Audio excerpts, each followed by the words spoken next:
¿verdad? A cada una de esas mentiras, a cada una de esas ideologías.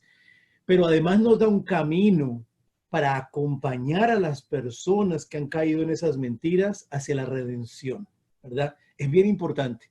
La teología del cuerpo es un camino, como decía Benedicto XVI, de caridad y claridad, ¿verdad? Vamos a llevar a la gente la claridad, la luz, la verdad, con la caridad, ¿verdad? Con el amor, como decía Juan Pablo II.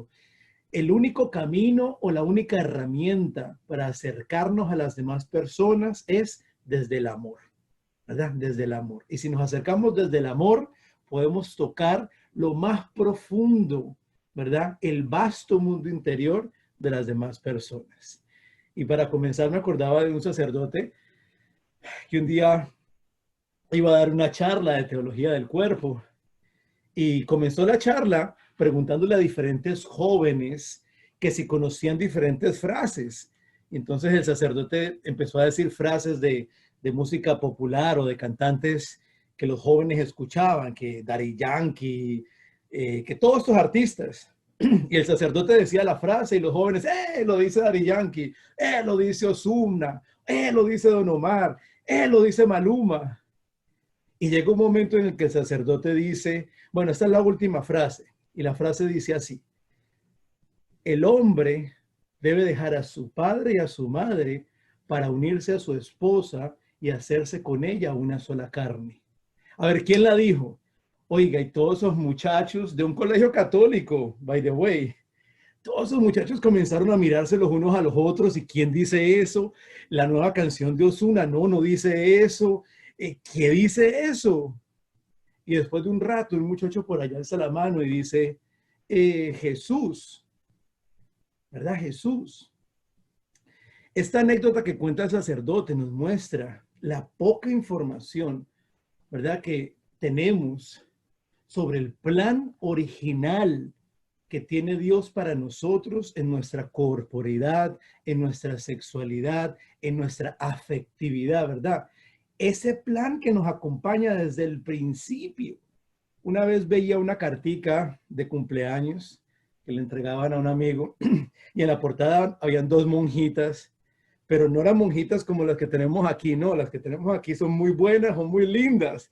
Pero esta cartica tenía la foto de las dos monjitas y había un letrero abajo que decía, si se siente bien, probablemente es pecado, no lo hagas. Y decía, oh my God, o sea, ¿qué idea tenemos? ¿Verdad? ¿Qué idea tan corta, tan pequeña a veces tenemos de la vida, de la humanidad, ¿verdad? Del sentir, de todo ese vasto interior que nos acompaña a la persona humana, de ese vasto mundo interior que incluye las emociones, que incluye los deseos, que incluye las pasiones, ¿verdad? Muchas veces creemos que las únicas dos opciones que tenemos para acercarnos a ese vasto mundo interior es la represión y el indulto. Ahora, por alguna razón hemos creído que son los dos únicos caminos con el que podemos enfrentarnos a ese mundo interior, a nuestras pasiones, a nuestros deseos, ¿verdad? ¿Cómo así? El indulto. Muchas veces hemos pensado, bueno, yo tengo estas pasiones, yo tengo estos deseos, ¿verdad? Vivo en el siglo XXI, después de la revolución sexual, pues entonces yo tengo que indultar todo lo que siento. Y creemos que eso es un camino, ¿verdad? Voy a indultar todo lo que siento. Ahora, los cristianos muchas veces hemos creído, ¿verdad?, que el único otro camino que hay, si no es el indulto, es la represión. Tengo estas emociones, tengo estas pasiones, tengo estos sentimientos, voy a reprimirlo, ¿verdad? En filosofía se puede llamar esto como estoicismo. Empiezo a reprimir, a reprimir, a reprimir, a reprimir. En la teología del cuerpo, San Juan Pablo II nos enseña que esas pasiones y que esos deseos tienen un fin desde el principio. Por lo tanto, el camino no es indultar y el camino no es reprimir. El camino es redimir. ¿verdad? Dejar que la luz de Cristo transforme e ilumine ese mundo interior, ¿verdad? Tenemos que comenzar esta charla dejando en claro que fue Dios quien inventó la sexualidad, ¿verdad? Que nos quede eso claro. Siempre digo que yo enseño acá una clase para la maestría y la clase que doy de teología del cuerpo. Y casi siempre los estudiantes en la última clase les hago el examen final y una de las preguntas dice, bueno, la unión del hombre y la mujer, la unión sexual del hombre y la mujer, ¿nació antes del pecado original o después del pecado original? Y por alguna razón la mayoría me dicen después del pecado original. Digo, no es verdad. ¿Verdad? La unión del hombre y la mujer fue casi que el primer mandamiento que Dios nos dio cuando vamos al Génesis. ¿Verdad? Cuando dicen hombre y mujer los creó y les dijo que se hagan una sola carne y se multipliquen. Entonces, qué importante es entender que la sexualidad desde el principio hacía parte del plan de Dios, ¿verdad? No fue solamente lo primero que le dijo Adán y Eva después de haberlos creado, pero es lo primero que le dice a Noé después del diluvio, ¿verdad? ¿Cuál es el propósito? ¿Cuál es el propósito de nuestra sexualidad? Si nos vamos a una respuesta objetiva y directa, pues bebés y unión, ¿verdad? Pero es mucho más. Y a veces hemos creído que la iglesia solo nos invita a vivir nuestra sexualidad a medias, ¿verdad? A luz apagada. Pero por el contrario, la iglesia desde el principio nos está invitando a vivir nuestra sexualidad totalmente, de una manera plena, ¿verdad? Nos invita a darnos por completo con nuestra alma, con nuestros deseos, totalmente. ¿Verdad? Hemos tenido el concepto errado, tal vez, de la sexualidad. Pero en la sexualidad se encarnan esos votos que el hombre y la mujer hacen ante el altar cuando se casan. ¿Cuáles son esos 4 votos tan importantes que se dice el hombre y la mujer en el matrimonio? Y es que se entregan de una manera libre, de una manera fiel, de una manera total y de una manera fructífera. ¿Verdad? Esos 4 votos que ante el altar el hombre y la mujer se hacen el uno al otro y que después en la unión nupcial esos votos se encarnan. O sea, con mi cuerpo, yo voy a decir ahora esos votos. Mi cuerpo tiene un lenguaje, ¿verdad? Entonces, en la unión del hombre y la mujer, con mi cuerpo, yo le estoy diciendo a mi esposa, me entrego a ti completamente, totalmente, no a medias, ¿verdad? No un pedacito. Pero igual mi esposa, ella también se está entregando totalmente, completamente, no un pedacito. ¿Verdad? En la cultura anticonceptiva en la que vivimos en la actualidad, le decimos a la mujer, ¿verdad? Quiero recibirte completamente. Bueno, no tan completamente, ¿verdad? Vamos a anular la parte reproductiva porque en este momento no me funciona. Entonces estamos negando con nuestros cuerpos los votos que ante el altar estamos haciendo. La entrega no es completa. Cuando está esterilizada, esa entrega no es completa, ¿verdad? Forma total. Estamos diciendo con nuestros cuerpos, con el lenguaje del cuerpo, como decía San Juan Pablo II, me entrego a ti de manera fiel, solo a ti. Me entrego a ti de manera libre. Vamos a pensar si es el concepto que tenemos de sexualidad. Si ante el acto sexual, ¿verdad? En el altar, bajo el sacramento, me estoy entregando de manera libre y no simplemente, el decir libre no quiere decir que la única forma de no entregarme libre es que me ponga una pistola en la cabeza, no. Libre de mis propias pasiones. Cuando me entrego a la otra persona, no me entrego como una compulsión de deseos, ¿verdad? Me entrego libre porque es mi decisión entregarme. no es la decisión de mis pasiones ni de mis deseos. Y fructífera, los dos estamos abiertos a la vida, ¿verdad? Los dos, ella y yo, estamos abiertos a la vida. Qué importante es eso. Entender lo que nuestra sexualidad nos dice, ¿verdad? En su totalidad.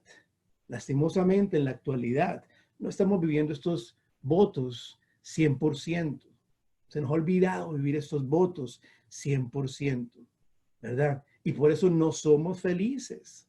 Por eso no nos estamos sintiendo plenos. Por eso hemos seguido insatisfechos, buscando eternamente la persona correcta, la técnica correcta. Y como prueba de eso, ustedes pueden ver la portada de la revista Vanidades o la portada de la revista Cosmopolitan, ¿verdad? ¿Qué es lo que dice siempre en esas revistas? 10 trucos para hacer feliz a tu pareja.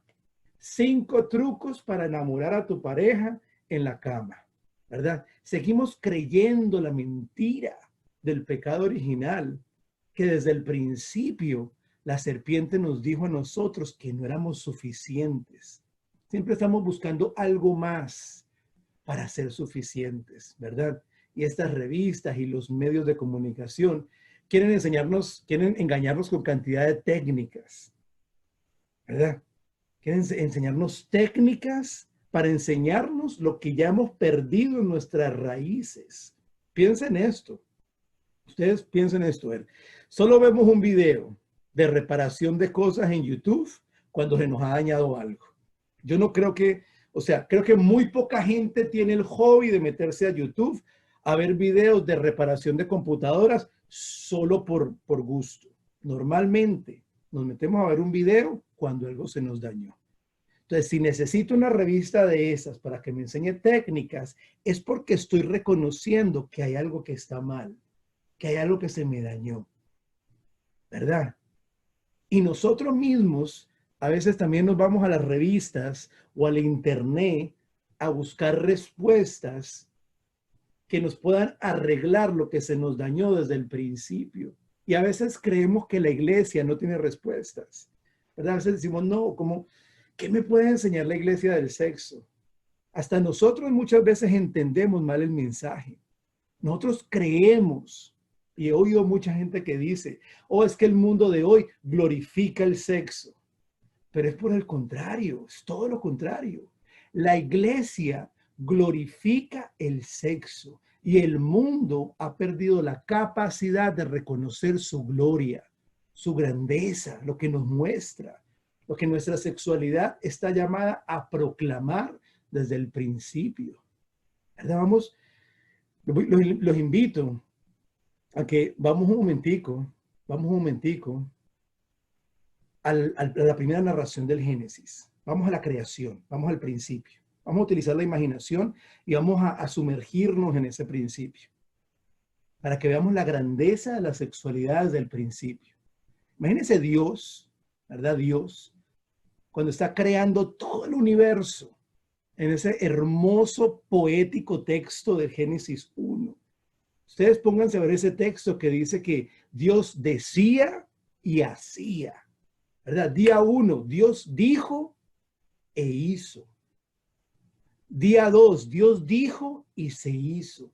Día 3, Dios dijo y se hizo. Pero el día sexto pasa algo maravilloso. El día sexto, Dios se detiene. Él para. Entra en sí mismo, ¿verdad? Vamos a ver que Dios hace una introspección. Entra en sí mismo. ¿Cómo sabemos de que entra en sí mismo? Porque Él dice, hagamos. Dios dice, hagamos. Voy a hacer una pausa ahí.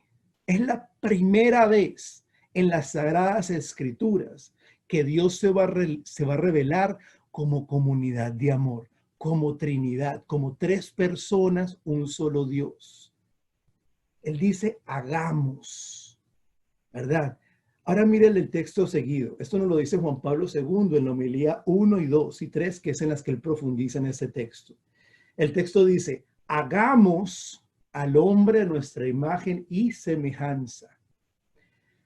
Seguido, varón y hembra los creó y los llamó a hacerse una sola carne y a procrear. Hasta ahí es lo que hemos oído toda la vida, ¿verdad? Eso yo lo escuché en el colegio y en el catecismo. ¿Qué de novedad tiene eso? Bueno, Juan Pablo II utiliza este texto y nos dice que la imagen y semejanza de Dios, aunque está en cada uno de ustedes, ¿verdad? Aquí, cada carita que yo estoy viendo en esa computadora, cada uno de ustedes guarda esa imagen y semejanza de Dios, y eso es lo que le da la dignidad de persona, ¿verdad? Que somos hijos, somos criaturas de Dios. Pero Juan Pablo II dice, aunque todos somos imagen y semejanza de Dios, nunca esa imagen y semejanza se revela de forma más perfecta como en la comunión de personas. Y nosotros oímos eso y cómo así, qué chévere, ¿no? Qué bonito. Oiga, cuando Juan Pablo II dijo esto en el Concilio Vaticano II, eso fue un llamado a la revolución. ¿Cómo así? O sea que la imagen y semejanza de Dios no solamente la tengo yo como ser humano, sino que se muestra de forma completa en la comunión de personas y en la teología del cuerpo nos lo explica. Voy a volver al texto, oigan bien. Dice el Señor, hagamos. ¿Qué implica ese hagamos? Implica el Padre, ¿verdad? Que se entrega al Hijo, el Hijo que se entrega al Padre en un amor tan real que es persona, el Espíritu Santo. Entonces, a imagen y semejanza de esta realidad, Dios dice, hagamos al hombre a esta imagen. Y entonces lo hace hombre que deja a su padre y a su madre, mujer, hembra que se une a su hombre en un amor tan real que 9 meses después es persona y tiene nombre propio. Yo no sé ustedes, pero para mí esto es como el emoji de los iPhones, el del cerebrito que explota, me dice, ¿what? O sea que en la unión del hombre y de la mujer y en su capacidad de procrear, se hace presente, se hace visible, se hace carne el mundo interior de Dios. O sea que cada hombre y cada mujer, cuando se unen en esa unión nupcial capaz de dar vida, están haciendo visible. Óigame, esto no es un cuentazo, ¿verdad? Esto está en las Sagradas Escrituras. Hacen visible el mundo invisible interior de Dios. Cada que un hombre y una mujer se unen dentro del matrimonio y están abiertos a la vida, están revelándole al cosmos entero la comunión de personas que es Dios. O sea, nomás desde ahí, nomás desde entender esto, vemos la grandeza, la sacralidad de la unión sexual del hombre y la mujer. Desde ahí entendemos esa sacralidad. Si ustedes vean a la iglesia, pónganse a ver qué es lo que más se cuida en un templo, qué es lo que más se cuida. Lo que más se cuida, hermanos y hermanas, es lo más sagrado. Cuando vamos al templo, ¿qué es lo que más se cuida? La Eucaristía, ¿verdad? La Eucaristía hay que cuidarla de una manera especial, de una forma especial, porque es Cristo. No es una memoria, es Cristo que está presente en ese pedacito de pan. Y por eso se cuida tanto. Si entendemos eso, entonces entendemos por qué la iglesia cuida tanto la sexualidad. No porque sea algo malo, sino porque es algo muy bueno. Decía San Juan Pablo II en su tesis teológica que el cuerpo y solamente él es capaz de hacer visible lo que es invisible, tanto lo humano como lo divino. Imagínate, mi cuerpo, nuestro cuerpo y la unión del hombre y la mujer tienen la capacidad de revelarle al mundo entero el mundo interior de Dios. O sea, desde ahí ya eso cambia todo, ¿verdad? Pero ¿qué pasa? ¿Qué es lo que está pasando? Ahora, otra pregunta. Ya vimos qué es lo más sagrado y por qué la iglesia lo cuida. Ahora les voy a decir algo. Ustedes quieren saber qué es lo más sagrado nuevamente. Miren qué es lo que más está siendo atacado. Satanás no va a atacar lo que no es sagrado, lo que no le importa. Entonces, si queremos ver qué es lo más sagrado, pongamos cuidado en nuestra sociedad, qué es lo que más está siendo atacado. Y vamos a ver que hay un ataque directo de frente a la familia. Decía San Juan Pablo II, óigame bien, decía San Juan Pablo II que la familia es la célula de la sociedad. La familia ha creado generaciones, civilizaciones. La familia ha traído a la raza humana hasta donde estamos hoy. En la familia se forman personas profesionales, futuros políticos que van a sacar adelante nuestros países. Pero cuidado, porque si la familia es la célula de la sociedad, cada célula tiene un núcleo. Entonces, si la familia es la célula de la sociedad, ¿cuál es el núcleo de esa célula? La unión del hombre y de la mujer. Porque de cada unión de cada hombre y cada mujer se hace familia. Esa unión es sagrada nuevamente. Lastimosamente, en la sociedad herida en la que vivimos hoy, en el mundo herido que vivimos hoy, hemos olvidado, el hombre ha olvidado qué significa ser hombre, ¿verdad? Muchos de nuestros hogares hemos crecido sin un papá que nos enseñe lo que significa ser hombre.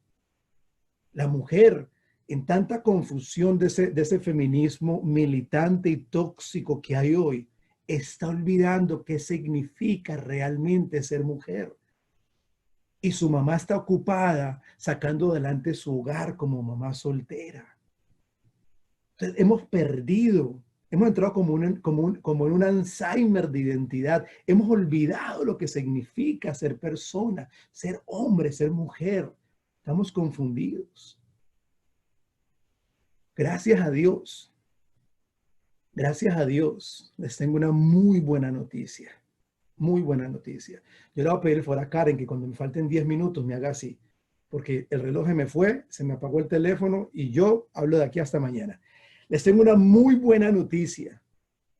Y es que aquella frase que está en las Sagradas Escrituras y que dice que las puertas del infierno no prevalecerán, es palabra de Dios, es promesa de Dios, es promesa del Espíritu Santo y no prevalecerá.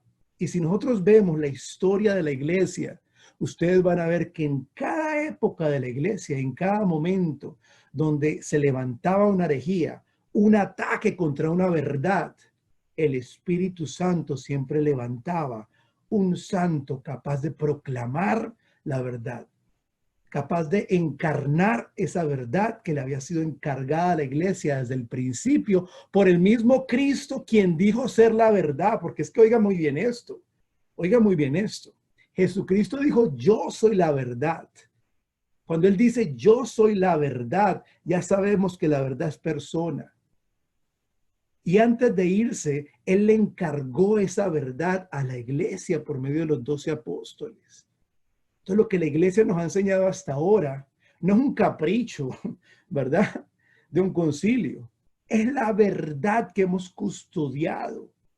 Por eso siempre que se levanta un ataque contra la iglesia, el Espíritu Santo levanta una voz profética, ¿verdad? Como lo hizo al principio cuando se levantaron herejías en contra de la divinidad de Cristo, el arianismo, en contra de la humanidad de Cristo, en contra de la Eucaristía. Siempre el Espíritu Santo ha levantado una voz profética. Y si el ataque más grande que tenemos en esta época es de la familia, no nos queda duda que el Espíritu Santo respondió hace tiempo a esta necesidad levantando la voz profética de San Juan Pablo II. San Juan Pablo II es el santo defensor de la familia, el santo defensor de lo que significa ser humano, de la dignidad de persona, de la dignidad de ser hombre y la dignidad de ser mujer, ¿verdad? Entonces, sí puede ser que hayamos olvidado lo que significa ser hombre y que hayamos olvidado lo que significa ser mujer y que hayamos entrado en un Alzheimer generacional, pero no es excusa. ¿Por qué no es excusa? ¿Por qué no es excusa? Porque San Juan Pablo II nos recuerda lo que la Iglesia Católica nos dice en el Concilio Vaticano II, en un hermoso documento que ojalá algún día todos lean, que se llama Gaudium Spes, del 22 al 24, donde nos dice que si queremos recordar lo que significa ser humano, tenemos que mirar a Cristo. No importa que nací en un hogar quebrantado. Tal vez no tuve la figura de un padre. Tal vez no tuve la figura de una madre, ¿verdad? Pero si quiero recordar entonces lo que significa ser humano, puedo mirar a Cristo. Porque Cristo es el rostro divino del hombre y el rostro humano de Dios, ¿verdad? Entonces Juan Pablo II nos invita a mirar a Cristo para que recordemos lo que significa ser hombre. Vamos a crear una verdadera revolución del amor recordando lo que significa ser persona.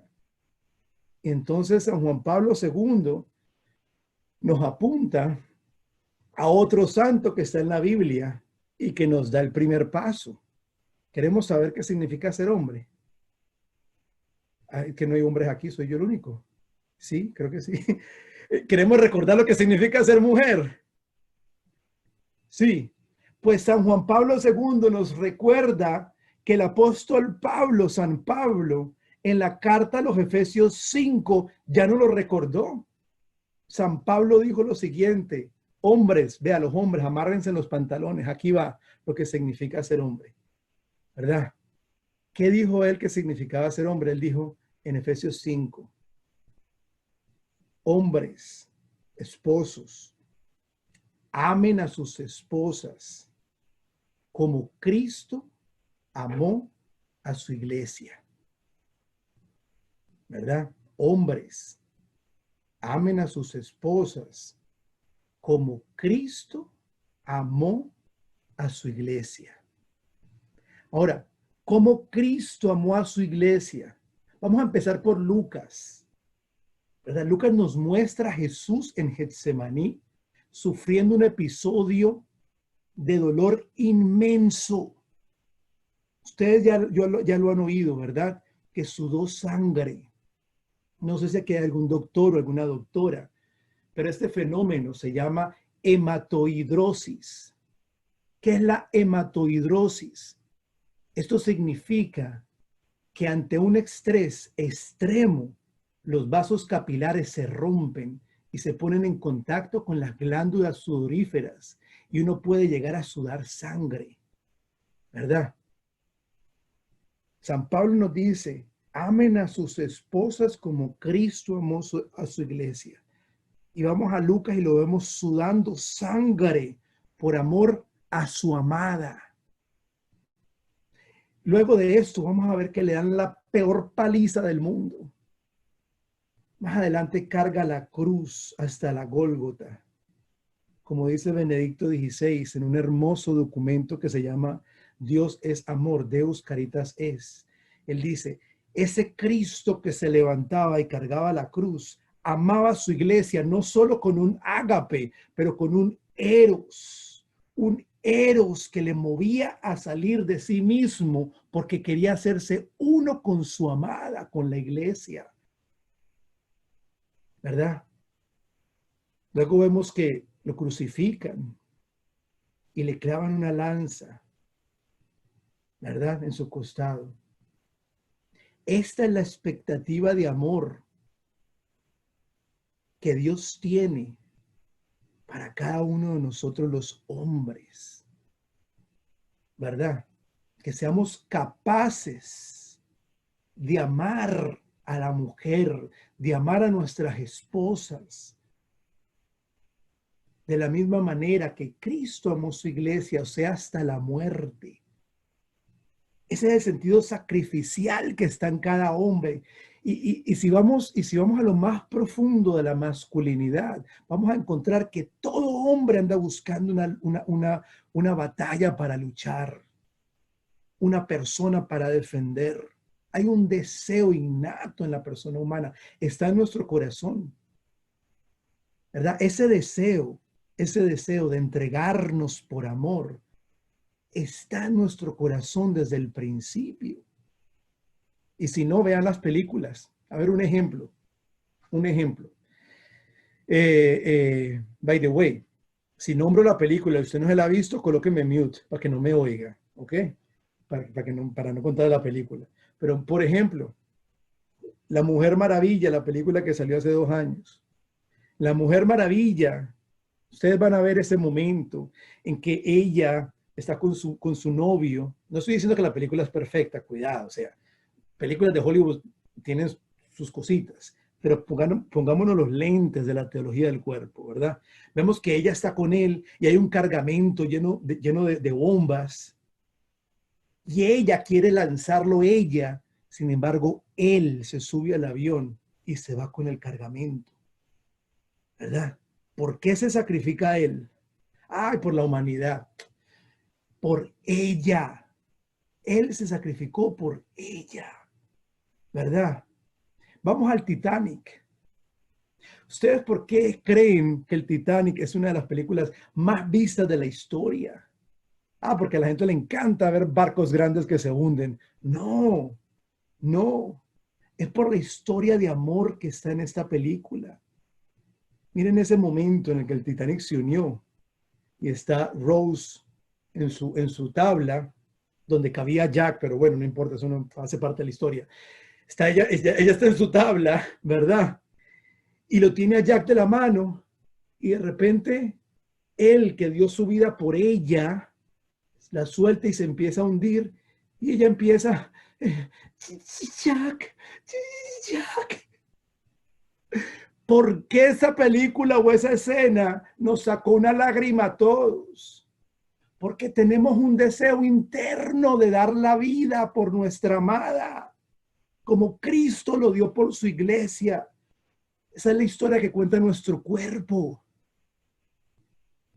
Y mucha gente dirá, bueno, pero usted está diciendo lo que dijo al hombre.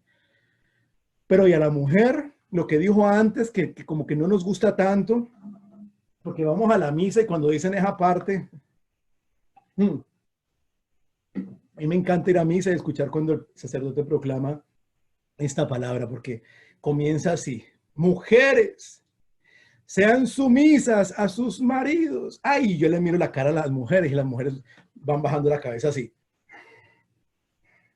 Y le miro la cara a los hombres y van sacando pecho. Y yo dentro de mí digo, ay, Dios mío, si entendieran.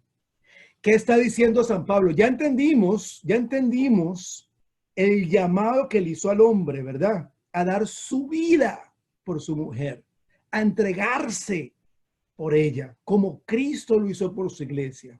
¿Qué significa la sumisión en el sentido espiritual? Lo que nos dice esa palabra. San Pablo está diciendo, mujeres, une tu misión, su misión, con la misión de su esposo. Que su misión y la misión de su esposo sean una sola, para que esa unión haga presente el deseo que tiene Cristo por su iglesia. ¿Y cómo sabemos eso? Porque si vamos más adelantico, San Pablo va a decir, por eso deja el hombre a su padre y a su madre. Oiga, yo no sé si ustedes han leído ese texto. Yo espero que sí. Pero ese texto está en el Génesis. Y en el Génesis comienza diciendo, por eso dejará al hombre a su padre y a su madre. Y mi pregunta siempre era, ¿por qué? Empieza por eso, pero no dice el por qué. Luego Cristo vuelve y la repite.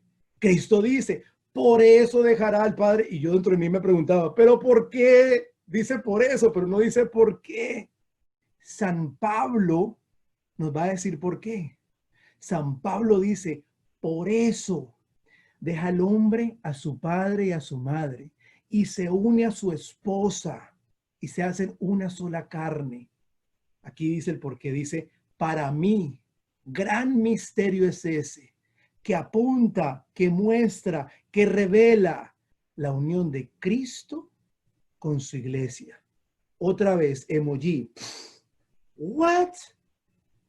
What? O sea que la unión del hombre y la mujer no solamente me revelan el mundo interior de Dios, sino que además me proclaman el deseo que Cristo tiene por su iglesia. El deseo que Cristo tiene de hacerse uno con su amada, con la iglesia. Toda esta historia la cuenta nuestro cuerpo. Mi cuerpo cuenta esta historia. Y no solo de una forma poética. ¿Cuánto me queda, Karen? A ver si me meto en... Estás perfecto. No, Faltan pero... 14 minutos. Bueno, en 14 minutos vamos a resumir 5 años. San Juan Pablo II dio la teología del cuerpo desde 1979 hasta 1984. Llamamos teología del cuerpo a una serie de enseñanzas que él dio, que fueron 129 homilías. Ahora, 129 homilías fueron dadas en público, pero sin embargo eran 135. ¿Por qué? Porque hubieron 6 homilías, que fue un estudio que San Juan Pablo II hizo del Cantar de los Cantares, las cuales él pensó que no era prudente darlas públicamente, porque en esa meditación él hablaba mucho más profundo sobre la sexualidad y el acto conyugal. Entonces, en esas catequesis que él hacía los miércoles, iban niños, iban familias, y él tenía muy en claro que la educación sexual primordialmente se da en la familia, ¿verdad? No está el colegio a cargo, ni el político, ni las leyes, se da en la familia. Entonces, esas 6 homilías no se dieron en público. Entonces, por eso la mayoría de la gente dice, fueron 129 homilías que se dieron desde 1979 hasta 1984, pero fueron 135. La teología del cuerpo fue un libro que él escribió antes de ser papa, ¿verdad? Pero cuando ya llega papa, los que conocen de historia de la iglesia saben que hasta Juan Pablo II, antes de él, los papas no escribían teología, ¿verdad? Los papas eran encargados de la catequesis de su iglesia, pero no se sentaban a escribir libros. Entonces Juan Pablo II dijo, bueno, ¿qué hago? Y ahora soy papa, tengo este estudio de la teología del cuerpo, que si lo saco ahorita mismo, de aquí a que pase todo el filtro del colegio cardenalicio, ese libro que era así, va a terminar así. Inteligentemente, ¿qué es lo que hace? Lo divide en 129 homilías y las da en las catequesis de los miércoles. Es el primer trabajo catequético que presenta San Juan Pablo II como papa. Eso para que veamos la importancia que tenía esta enseñanza para el Santo Padre. Y le dedica 5 años, no 1 año ni 2, le dedica 5 años. Esta teología del cuerpo de San Juan Pablo II responde a 2 preguntas de forma primordial. La primera pregunta que él quiere responder es, ¿qué significa ser humano? Entonces nos vamos a dar cuenta que esta primera pregunta es sobre identidad, la identidad. Mira qué necesario, qué tan necesario se ha vuelto entender esto de identidad hoy. Una época donde se nos ha atacado la identidad hasta el extremo. Poco a poco fuimos perdiendo la identidad, ¿verdad? Pero en la actualidad se nos está tocando hasta lo más extremo de nuestra identidad, que es nuestra propia sexualidad, ¿verdad? A veces yo le pregunto a las personas, ¿qué es el sexo? ¿Qué es sexo? Y la mayoría de las personas siempre dicen, oh, pues lo que hace el esposo con la esposa o el hombre y la mujer. Le digo, no. Cuando ustedes van a llenar una aplicación de trabajo, en la parte que dice sexo, ¿qué coloca usted? No, gracias, yo soy casto. No, usted coloca hombre o mujer. Entonces el sexo no es algo que yo hago, el sexo es algo que yo soy. Y si tengo en cuenta lo que decía Santo Tomás de Aquino, que luego recobra San Juan Pablo II, donde ellos dicen que yo no tengo un cuerpo, yo soy mi cuerpo. porque mi cuerpo revela el misterio de mi persona, ¿verdad? Revela el misterio de mi persona. Estamos en un ataque directo hacia la identidad. ¿Cuál es la identidad más básica que teníamos? Nuestra sexualidad. Antes de que existieran los ecocositos esos que le ponen a las mujeres para ver el sexo del niño, antes de que existiera eso, cuando iban a hacer un bebé y las familias se hacían alrededor al ver el nacimiento, cuando nacía el niño, ¿qué era lo primero que le mirábamos al niño? Sus genitales. Queríamos saber si era hombre o mujer. Esa era la primera identidad. Mire cómo el mundo nos está confundiendo. Genitales. En la actualidad, creemos que hay cientos de géneros. En Facebook, hasta hace poco, había 17 géneros diferentes para escoger. Cuando usted iba a abrir una página, usted escogía si era hombre, mujer, 17. Les llegó una demanda de un grupo de personas diciendo que eran muy discriminativos, que solo tenía 17. Entonces, ahora, ¿qué hizo Facebook? Es hombre, mujer, customize, invéntese lo que usted quiera, ¿verdad? Lo que usted quiera. Pero, ¿qué es realmente el género? A ver, vamos, ¿qué significa? ¿De dónde viene la etimología de la palabra género? Gen, ¿verdad? Gen, principio. Generar, género, generar. ¿Cuál es mi género? La forma en que yo genero vida por medio de mis genitales. Género, genital, general. Solo hay dos formas de generar vida. Yo solamente puedo generar vida como hombre o se puede generar vida como mujer. Hay una confusión y cuidado. Yo les advierto esto siempre a todo mundo. Esto no es para ir a atacar a estas personas que están viviendo una confusión con su identidad. Esto es para ir y llevar luz a estas personas y decirles, hay un camino para que tengas una vida plena, porque te amo. Quiero compartir esta verdad contigo. Entonces, la primera pregunta que responde la primera parte de la teología del cuerpo es, ¿qué significa ser humano? La segunda pregunta, que la segunda parte de la teología del cuerpo, responde a la pregunta de cómo puedo vivir mi vida de una manera que pueda ser feliz. O sea que esta segunda parte es sobre vocación. Entonces entendemos, ¿no? Primera, identidad. La segunda, vocación. La primera parte de la teología del cuerpo se llama las palabras de Jesús. ¿Por qué se llaman las palabras de Jesús? Porque ya les dije, San Juan Pablo II, como nos lo dice la iglesia, nos recuerda que si queremos recordar lo que significa ser humano, tenemos que ver a Cristo. Pero mira esto, mira eso tan maravilloso que Juan Pablo II hace en esta primera parte. Juan Pablo II dice, bueno, queremos entender lo que significa ser humano. Sin embargo, estudiamos a la persona humana. El estudio de la persona humana se llama antropología.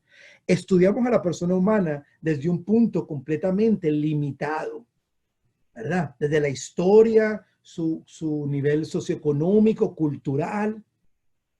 Juan Pablo II nos dice lo siguiente: entender al ser humano solamente desde su historia es como, esto sí, lo que voy a decir aquí es un ejemplo mío, no lo dijo Juan Pablo II. Es como ir al cine, a ver, es ir al cine y llegar 20 minutos tarde. ¿Cuántos de ustedes han llegado 20 minutos tarde a una película? Es terrible, ¿verdad? Pero peor aún, es como salirse del cine 20 minutos antes que se acabe la película. Entonces se perdió los primeros 20 y no vio los últimos 20. Y la gente le pregunta, ¿cómo estuvo la película? ¿Y usted qué va a decir? ¿Qué está en el medio de las películas? La confusión, los enredos, ¿verdad? Juan Pablo II dice, si entendemos a la persona humana solamente desde su historia, nos vamos a quedar en el enredo, en la confusión del pecado. Por lo tanto, Juan Pablo II va a desarrollar algo que se llama, perdón la palabra tan grande, pero se llama antropología adecuada. ¿Y qué es lo que él dice? Él dice, si queremos entender la persona humana, primero, como dice Jesucristo en Mateo 19, vamos a ir al origen, vamos al principio, vamos al Génesis, vamos a ver cómo nos hizo Dios. Vamos a ver las características originales que Dios puso en la persona humana, porque esas características nos acompañan en toda la raíz de la experiencia humana hasta hoy. Entonces, Juan Pablo II empieza a hacer todo un estudio de ese origen para que se enamoren de la teología del cuerpo y salgan a buscar. Él va a nombrar cada característica que hizo parte de ese principio y cómo nos acompaña hasta hoy, pero cómo la estamos llenando de formas erradas, ¿verdad? Cómo nos estamos llenando con basura aquello que el Señor nos dio como un tesoro en el principio. Entonces, esa es la primera parte, ¿verdad? El hombre original, el principio. Luego, Juan Pablo II va a estudiar la historia, desde el pecado hasta la redención. Esa es la segunda parte. Y eso es lo que él va a llamar el hombre histórico. Y a lo último, él va a llamar hombre escatológico. ¿Qué es eso? Es ese encuentro con Cristo. Es lo que nosotros llamamos la comunión de los santos, ¿verdad? Que muchos de nuestros deseos, muchas de nuestras pasiones apuntan a ese encuentro. Entonces, ¿qué pasa? Si no tenemos ese conocimiento, nos la pasamos eternamente queriendo llenar nuestros deseos de infinito con cosas finitas. Mira, teológicamente, esa es la descripción de una adicción. No dije psicológicamente, teológicamente. Teológicamente, ¿qué es una adicción? ¿Qué es un adicto? Es aquel que busca llenar sus deseos de infinito con cosas finitas. ¿Qué pasa? A ver, un ejemplo. Si yo creo, yo voy a una fiesta, llega la fiesta, chévere, y yo creo que para ser feliz lo que necesito es una cerveza, y cuidado, yo no he dicho que tomarse una cerveza sea malo, pero si yo creo que para ser feliz lo que necesito es una cerveza, me tomo la cerveza y comienzo a bailar. ¿Qué pasa cuando se me acabó el efecto? ¿Qué necesito? Otra, otra, y sigo bailando y se me acabó. ¿Y qué necesito? Otra, porque estoy tratando de llenar mi deseo de infinito con cosas finitas. Y así creo adicciones. El corazón humano, desde el principio hacia el destino que estamos yendo, queremos ser llenados, queremos un amor, pero un amor pleno, un amor pleno. Buscamos un amor completo que este mundo no nos puede dar, que este mundo no nos puede ofrecer. Por eso tenemos que saber cómo nos hicieron en el principio y qué estamos esperando en el final. Y entonces todos nuestros deseos tienen un fin, ¿verdad? Cuando yo entiendo que la unión del hombre y la mujer, están llamados a ser un signo del mundo interior de Dios y a ser un ícono del amor de Cristo por su iglesia, entiendo que esa unión me apunta a un amor perfecto. Rápidamente. Imagínense, si la unión del hombre y de la mujer tienen el poder de apuntarnos hacia donde estamos yendo, a mostrarnos el mundo interior de Dios, y hay alguien que no quiere que lleguemos a ese fin, ¿dónde nos va a atacar? En esa unión precisamente. Mire, a ver si encuentro aquí una hojita para hacerles una cosa. A ver, lo voy a hacer con esto, porque no me voy a preparar para decir esto. Esto es lo que hacemos en el instituto. Pero imagínense esto. Esto lo hacemos siempre en el instituto, especialmente Christopher West. Pero imagínense esto. Imagínense que ahorita mismo yo les voy a mostrar una pintura. Tienen que utilizar la imaginación porque esto no es una pintura. De la obra por excelencia de Dios. La obra por excelencia, lo más grande, lo más bello, lo más hermoso que Él creó. ¿Qué es eso? El hombre y la mujer, ¿verdad? Y la unión del hombre y la mujer. Si tuvieran volumen, le pediría a las mujeres que hagan ¡wow! Al ver a ese hombre ahí hecho en el principio. Y a las mujeres, wow, al ver eso, perdón, la mujer a ese hombre y el hombre a esa mujer, ¿verdad? Ahora, si hay alguien que no quiere que veamos ese mundo interior de Dios hacia donde estamos yendo, ¿dónde va a atacar? A esta realidad, ¿verdad? Ahora, como cristiano, si yo me entrego, si yo me encuentro este papelito, ¿qué creo que va a ser? Basura. ¿Y qué voy a hacer con él? Lo voy a botar. Entonces, por años, es lo que hicimos con nuestra sexualidad. Estábamos heridos, estábamos golpeados. ¿Y qué hicimos? Nos alejamos de ella, la tiramos.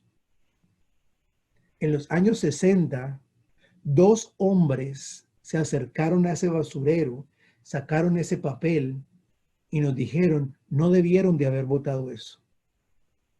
Uno de esos hombres se llamaba Hugh Hefner.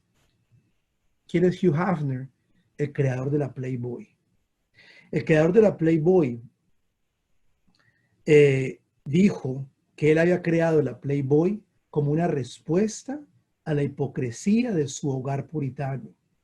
Fíjate cuánto daño se le puede hacer a una persona cuando no se le enseña la manera correcta de amar. Y cuánto daño le pudo hacer esta persona a toda la humanidad, porque él fue el constructor de la cultura pornográfica que vivimos hoy, porque a él no se le enseñó correctamente a amar. Hugh Hefner dijo que él buscaba en cada abrazo de su conejita de la Playboy el abrazo de su madre que nunca se le dio, porque en su hogar una muestra de cariño hacia un varón era prohibida. ¿Cuánto daño? Y él se acercó a ese basurero y nos dijo, no debieron de haber votado esto. ¿Se equivocó en lo que decía? No. Dijo la verdad en el diagnóstico. Se equivocó en el antídoto, porque él cogió esto tal y cual y como lo encontró arrugado y nos lo puso en la cara. Ahora, hubo otro hombre que se acercó al basurero, sacó esto y dijo, no debieron de haber votado esto.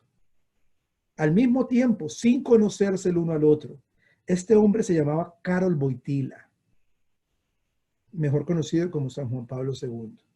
¿Cuál fue la diferencia? Que él abrió nuevamente esta obra, ¿verdad? Él volvió y abrió la obra. Ahora, este papel está tal y cual y como se los mostré al principio. ¿Qué tiene ahora? Arrugas.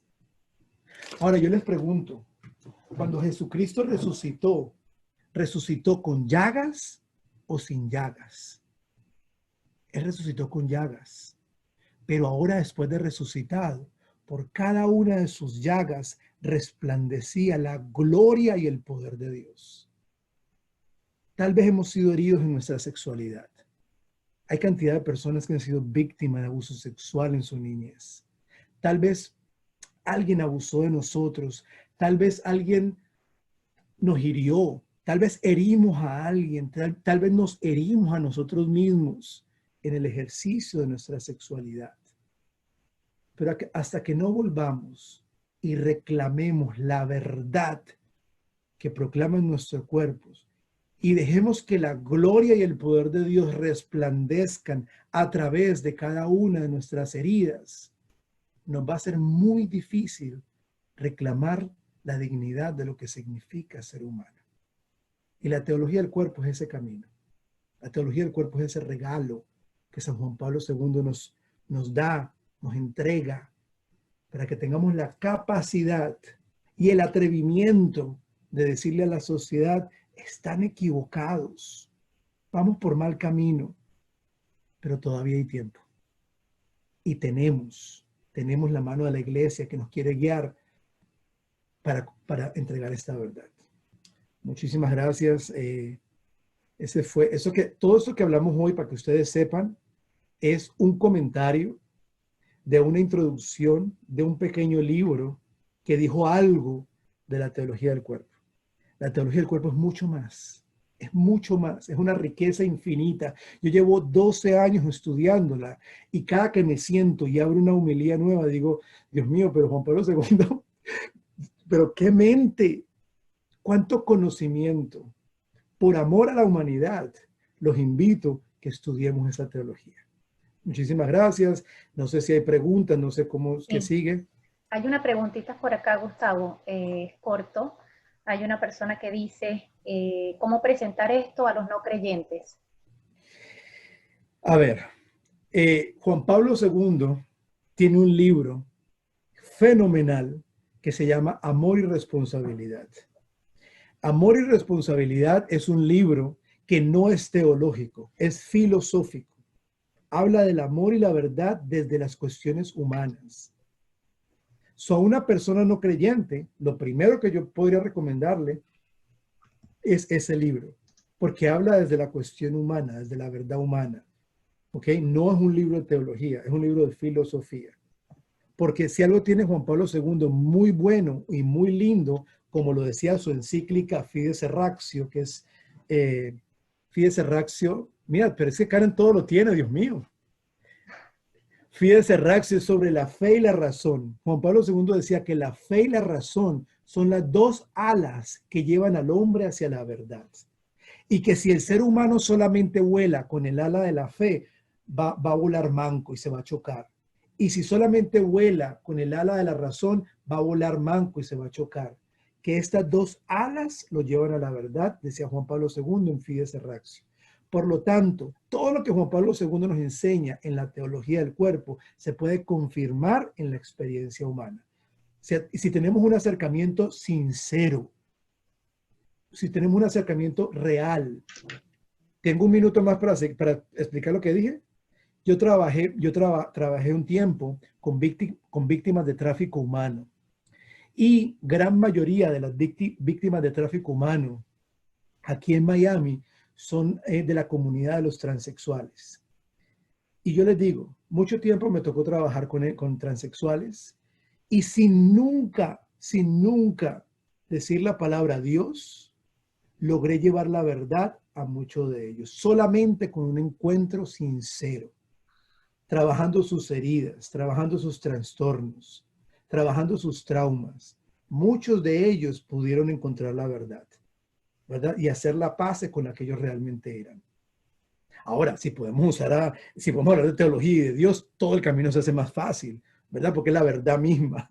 Ojalá y nunca tuviéramos que quedarnos solo con eso. Pero en el caso del no creyente, yo te diría, amor y responsabilidad es un buen lugar para comenzar. Y para protestantes que no son católicos, también hay mucho material, pero Christopher West, creo que el libro que acaba de sacar, lo está sacando en español. Buscan por Google Christopher West, él tiene un libro de toda la teología del cuerpo puesta para protestantes. ¿Cuál es la diferencia? Que en vez de San Pablo dice apóstol Pablo. En vez de Santa María, dice María. ¿Verdad? O sea, no es que le haya cambiado nada a lo que San Juan Pablo II dijo. Solamente utilizó un lenguaje para que el protestante pueda también entender esa teología. Por supuesto, no la va a entender completa, porque es que en la teología del cuerpo, María tiene un papel fundamental como la nueva Eva. Lo que pasa es que, por supuesto, no tenemos el tiempo, pero María, como la nueva Eva, tiene un papel fundamental en todo este tema. Yo acá tengo un libro que es de Juan Pablo II, que es sobre la dignidad de la mujer. Mulieres Dignitate. Muy. Ahí él habla sobre el genio femenino. Ese libro les muestra a todas las mujeres el verdadero feminismo cristiano y santo. El feminismo que defendió Cristo cuando él quiso darle el lugar que se merecía a la mujer desde el principio. Porque es bien triste, es muy triste que en la actualidad el feminismo tóxico y militante que existe quiere poner a Cristo como un propulsor de la masculinidad tóxica, cuando Jesucristo fue el primer gran maestro de la historia. Si solo hablamos de su humanidad, si solamente hablamos de su humanidad, fue el primer gran maestro de la historia de defender la dignidad de la mujer. Fue uno de los primeros maestros que dejó que las mujeres le siguieran, tener mujeres discípulas, no apóstoles. ¿Por qué no apóstoles? Muy sencillo, Vamos a la matemática sencilla. No voy a hablar de teología ni de nada de eso. Sencillo. Jesucristo, cuando escogió 12 apóstoles, buscó 12 voces que después de que él se fuera, llevaran su mensaje. En ese momento de la historia, la mujer no era una voz. No se le dejaba hablar en sinagogas, no se le dejaba hablar en ninguno de esos lugares, ¿verdad? Entonces, por eso en esos 12, una mujer no tenía mucho sentido, porque no iba a poder cumplir el fin para el cual estaban estos 12. Pero entre los 10, imagínate que fue tan grande el lugar que Dios le dio, que Jesucristo le dio a la mujer, que cuando resucitó, a la primera que se le apareció fue una mujer. O sea, pensemos en, o sea, es locura lo que la sociedad de hoy nos está presentando. Es una versión editada y mal hecha del cristianismo que no es real. Nos están reescribiendo la historia.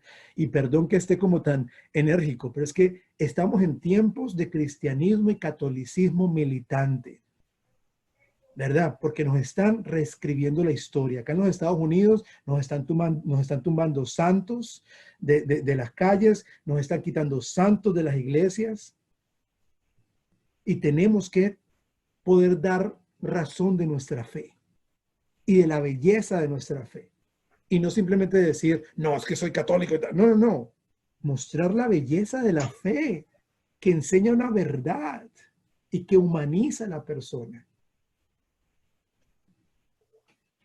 Por último, Gustavo, ¿qué consejo le pudieras dar a los jóvenes que están acá, que no, aunque no tengan las cámaras activadas, hay muchísimos, y realmente el propósito de esta charla era para ellos, para darle un poquito de conocimiento sobre el tema?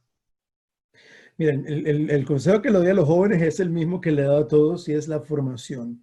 Vea, yo les recomiendo que si pueden vayan a la página de One Body, Spirit and Mind de YouTube y ahí tenemos formación para jóvenes.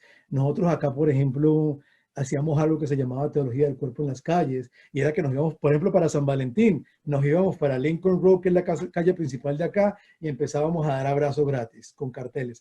Con coronavirus, pues no se puede, así que hay que cambiar la técnica, pero dábamos abrazos gratis y entre abrazo y abrazo dábamos una palabrita de Dios y algo que tenía que ver con la teología del cuerpo. Igual nos íbamos, y perdón, este no es el método más ortodoxo, disculpen si a alguien no le gusta, pero acá hay un festival muy famoso que se llama Ultra, que es un festival de música electrónica conocido a nivel mundial. Nosotros, los de One Body Spirit and Mind, nos íbamos a la entrada y regalábamos una oración y pulseritas de estas que decían tu cuerpo, su historia, la historia de Dios. Y con cada persona que iba pasando y le entregábamos algo, orábamos por la persona. Entonces, hay momentos de encuentro, ¿verdad? Algo que a mí me encanta del Papa Francisco es su llamado a la cultura del encuentro. A encontrar la persona donde está, porque ¿dónde más le vamos a encontrar? ¿Verdad? Queremos encontrarles en la iglesia, sentados, convertidos, muy difícil. ¿Verdad? La cultura del encuentro. Y cuando el joven se da cuenta que está llamado a esa misión de cultura de encuentro y que estamos llamados a tener acciones atrevidas en una sociedad fuerte como la de hoy, eso emociona al joven, porque el joven quiere ser heroico. Las protestas que están pasando acá en los Estados Unidos, en su mayoría son jóvenes, que lastimosamente les han dado razones erróneas para pelear, pero están utilizando su deseo de protesta, su deseo de justicia. Ahora, ¿cómo nosotros aprovechamos ese mismo deseo de justicia de una forma buena para que se escuche la voz de la verdad?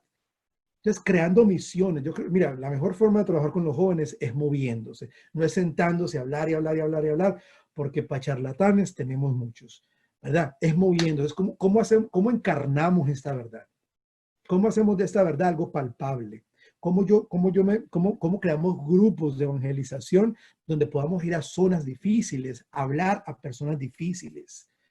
O sea, eso motiva al joven. Lastimosamente, es que hasta eso en los Estados Unidos me da mucha tristeza. Y me encantan los Estados Unidos, para quien sea que me esté oyendo, yo amo este país. Pero los jóvenes los hemos puesto como en urnas de cristal. Entonces, ¿qué pasa? Están rompiendo las urnas y están haciendo lo que no tienen que hacer. Uno va a un jardín y para que un niño acá se suba a un columpio, ese columpio tiene que haber pasado 70,000 inspecciones, que hasta el piso con un colchón por si acaso, para que nada le pase. Y le hemos quitado ese deseo de heroísmo que tienen los jóvenes. Lo estamos desperdiciando. Y si hablamos de la figura masculina, peor todavía. Un hombre en la actualidad en un colegio que sea bien hombre es una ofensa. Es demasiado hombre. Hay que amanerarlo un poquito, ¿verdad? Porque es masculinidad tóxica. Un niño acá dibuja un muñequito con una pistolita y llaman al psicólogo y me llaman a mí, que es lo peor. El niño tiene problemas graves. Dibujó dos personas en guerra. Pero por favor, o sea, estamos sacando todo fuera de contexto. Estamos robando cosas propias de la identidad. En vez de redirigirlas y formarlas, se las estamos arrebatando. Entonces, cada vez más se nos enseña que para ser hombre hay que ser medio mujer. Hay que tener mucho cuidado con lo que en la actualidad está pasando porque es difícil. Por eso es importante formarlo. Entonces, ¿cuál es el consejo para los jóvenes? Ese. Es la acción, es ser militantes, ¿verdad? Es salir, es ayudar, es amar. Porque la milicia sin amor es muy mala, ¿verdad? Es amar. Entonces es el mejor. Y formarnos, y formarse. Formarse. Y si hay un consejo más directo que les puedo dar a los jóvenes, aléjense a 1000 metros de la pornografía. La pornografía, no hay el tiempo ahora, en otra ocasión nos reunimos, daña a la persona humana en su cerebro, en su parte fisiológica, en sus relaciones, en su relación con Dios y a la sociedad, porque es la causa número uno de tráfico humano a nivel mundial. ¿Ok? Entonces, empecemos por ahí, empecemos por cuidarnos a nosotros mismos, cuidar nuestros sentidos. ¿Ok? Perfecto, gracias. Sor Fanny o Paulina. Gustavo, yo quiero sencillamente agradecerte esa disponibilidad. Sabemos que estás acá de trabajo. Y tú has dicho una cosa que yo quisiera como una palabra clave de todo lo que has dicho. Quisiera como ponerla allí y es la palabra profetas. Profetas. Este mundo de hoy necesita profetas y tú eres uno de ellos, porque mira, eres un laico, eres un joven y te has metido en esto que no es que te has metido, Dios te llamó y tú le respondiste, porque cada uno tiene una misión y el Señor lo capacita para eso, pero se necesita decir sí, ¿no? Y tú lo has dicho, porque es un reto hoy aquí en Estados Unidos, un latino que les venga a hablar a los jóvenes de acá de América sobre lo que es la teología del cuerpo, lo que es la sacralidad del cuerpo. Eso es ser profeta. Entonces, si tú has podido, y hay muchos como tú que lo están haciendo, ¿por qué no van a poder los otros jóvenes? Y yo creo que es la oportunidad de que estos jóvenes que están aquí sean profetas. No es que sean, ya son desde el bautismo, profetas, sacerdotes y reyes, pero hay que ejercer ese profetismo. Y los jóvenes que están de América Latina, que todavía tenemos esa posibilidad en Colombia, en Venezuela, a pesar de todo lo que se está viviendo, pero allí ellos están llamados a ser profetas, a profetizar desde su propia vivencia, desde lo que ellos son, y eso convence. Gracias a Dios tenemos ejemplos muy hermosos en nuestros grupos juveniles que son unos profetas, pero necesitan, lo que tú has dicho es otra palabra, formación, capacitarse, profundizar, porque es que los jóvenes son muy altruistas, tienen toda esa fuerza, pero hay que formarlo, hay que capacitarse. Por esto estos espacios son muy enriquecedores y espero, Gustavo, que nos hagas unos huequitos así dentro de tu agenda para que continuemos, porque esto apenas es un abrebocas de lo que esto significa. Tú apenas diste un esbozo de lo que, la profundidad que esto tiene y que es una luz, porque aquí en Miami hay muchos jóvenes comprometidos con esto y no les da pena. No es que salen a las marchas a hacer lo contrario, salen a las marchas pero con su propia vivencia. Entonces yo creo que es ser profetas hoy y tú eres eso, Gustavo, y nos comprometemos a orar por ti, a orarlo porque necesitas mucha fuerza de oración. Estás haciendo muchos congresos y muchas cosas que necesitas la fuerza del Espíritu. Entre más personas estemos orando por ti, pues Dios hará su obra de una manera mucho más profunda. Entonces queremos agradecerte de todo corazón esto que nos lo has dado, nos lo has regalado, porque gratis lo recibiste, gratis lo tenemos que dar, así dice el Evangelio.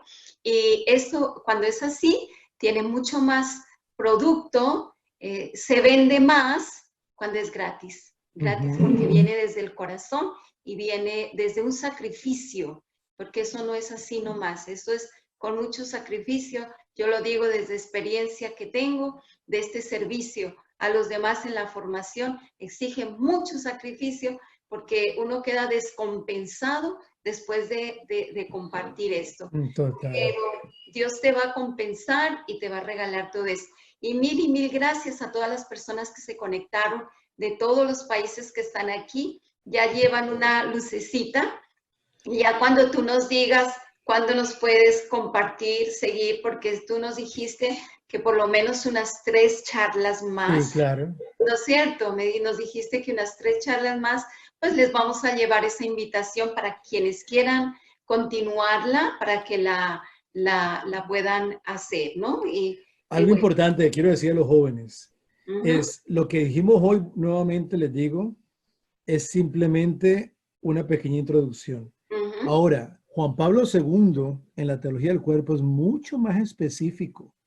Él nos habla directamente del acto unitivo y nos explica cómo partes propias de ese acto unitivo revelan el plan de Dios. ¿Ok? Hay muchas otras que en aquella época fue tan escandaloso que la gente ni habló de eso. Se quedó ahí, la gente prefirieron callarlo. Pero si profundizamos, porque es que los jóvenes dicen, bueno, pero es que esto es como por ahí lo mismo que la iglesia siempre ha dicho. No, la teología del cuerpo él va a profundizar mucho. Imagínense que, nomás les digo esto, Juan Pablo II nos dice cómo el genital, los genitales de cada uno de los sexos hablan de características propias de nuestra relación con Dios. Hasta ahí se los dejo. Juan Pablo II es increíble. Ahora, si quieren aprender más en español, yo los invito a la página de YouTube de One Body, Spirit and Mind, porque ahí tenemos varias formas de hacerlo. Hay una que estamos viendo homilía por homilía, pero apenas vamos como por la 12, algo así. Hay otra que es la que yo trabajo por María Visión. Yo tengo un programa por María Visión, pero subo los videos ahí que lo vamos tocando por temas. Hay otro que es teología del cuerpo en la calle, que es con los jóvenes y con todo eso. Hay otra modalidad ahí mismo que presenta charlistas de toda Latinoamérica, ¿verdad? Hay colombianos, hay mexicanos, están los mejores de los Estados Unidos que hemos traducido su charla, está la de Christopher West, está Jason Ever. Es una página muy completa para formarnos. Es One Body, Spirit and Mind, YouTube. Me dijeron que aquí habían hermanitas del Hogar Santa Cecilia, de Palmira. Por ahí no llegaron. No está de Palmira, no. Están de Manizales. Yo soy de Palmira y mi abuelita, la monjita que crió a mi abuela, porque la crió desde niña, es la fundadora del Hogar Santa Cecilia en Palmira. Imagínate. O sea, Vicentino, mijito, Toda la vida han servido ahí mi familia. Sí. Imagínense, qué belleza. Gustavo, muchísimas gracias. Muchas gracias a todos los que participaron. Muchas gracias a Ladies for Charity, a Karen, que fue el contacto. Siempre ella anda en todas partes y lo que puede agarrar para todos hace hasta lo imposible por lograrlo. Esta también es una profetisa que tenemos en Ladies for Charity, que busca todo lo mejor para que podamos. Gustavo, mil y mil gracias A ustedes, por gracias. acompañarnos. Vamos a seguirte invitando, así es que ya nos vamos a pegar también ahí para que nos pongas en tu agenda